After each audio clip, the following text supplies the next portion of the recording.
कहा जाता है कि बीजेपी उस राज्य में तब तक लगी रहती है जब तक कि उससे जीत नहीं मिल जाती। कई राज्यों में इसका उदाहरण देखने को मिल चुका है। हार की समीक्षा, फिर नई ताकत के साथ चुनाव में जुट जाना, ये बीजेपी की कामयाबी का मंत्र है। अब तो दिल्ली भी जीत ली, वो दिल्ली जो बीजेपी को पिछले 2.5 दशक से चिढ़ा रही थी। साल 2014 में नरेंद्र मोदी की अगुवाई में बीजेपी की लहर उठती है, राज्य दर राज्य कमल खिलता गया। इस बीच 2015 में दिल्ली का विधानसभा चुनाव हुआ और अरविंद केजरीवाल की आंधी के आगे बीजेपी कहीं टिक नहीं पाई। 70 में से 67 सीटों पर झाड़ू चल गई।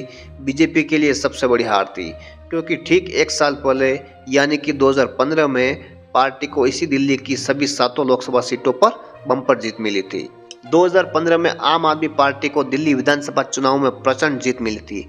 इसी जीत से केजरीवाल का कद इतना बढ़ गया था कि वो राष्ट्रीय स्तर पर पार्टी का विस्तार करने लग गए। वही केजरीवाल की ये कामयाबी सीधे सीधे पीएम मोदी के लिए चुनौती बन गई थी, क्योंकि बीजेपी का विजय रथ दिल्ली में आकर थम गया था। साल 2015 में देश के कई राज्यों में चुनाव हुए और बीजेपी को शानदार जीत मिली। साल 2018 तक बीजेपी के पास देश में 15 राज्यों में सरकार थी, लेकिन दिल्ली में बीजेपी जमीन पर पकड़ नहीं बना सकी थी। पीएम मोदी की अगुवाई में 2019 के लोकसभा चुनाव में बीजेपी को बम्पर जीत मिली। 303 सीटों पर कमल खिल गया।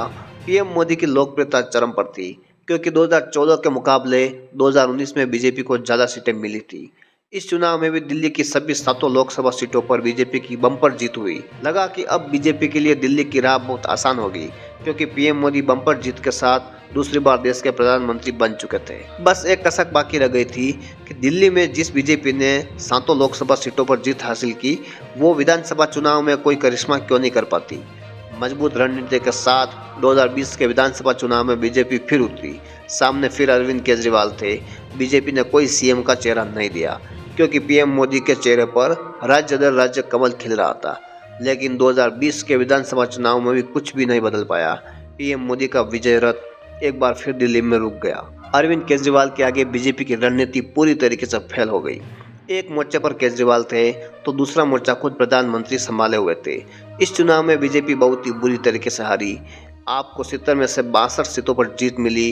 केजरीवाल के लिए ये जितनी बड़ी जीत थी, उतनी बड़ी बीजेपी के लिए हार थी। खुद पीएम मोदी के लिए बहुत बड़ा झटका था। आखिर कब जाकर दिल्ली में बीजेपी का सूखा खत्म होगा। लेकिन कहा जाता है कि जिस पीएम मोदी ने पूरे देश में भगवा लहरा दिया, वो दिल्ली में केजरीवाल का तोड़ क्यों नहीं निकाल पाते। खुद पीएम मोदी को भी ये एहसास होता होगा, आखिर कसर कहाँ रह जाती है। करीब 27 साल के बाद दिल्ली की सत्ता पर बीजेपी की वापसी हुई है, लेकिन इस जीत का सेहरा पीएम मोदी के सिर सजने वाला है। इंतजार लंबा था, लेकिन अब तो दिल्ली भी जीत ली है। अब मोदी के लिए क्या बाकी रह गया है।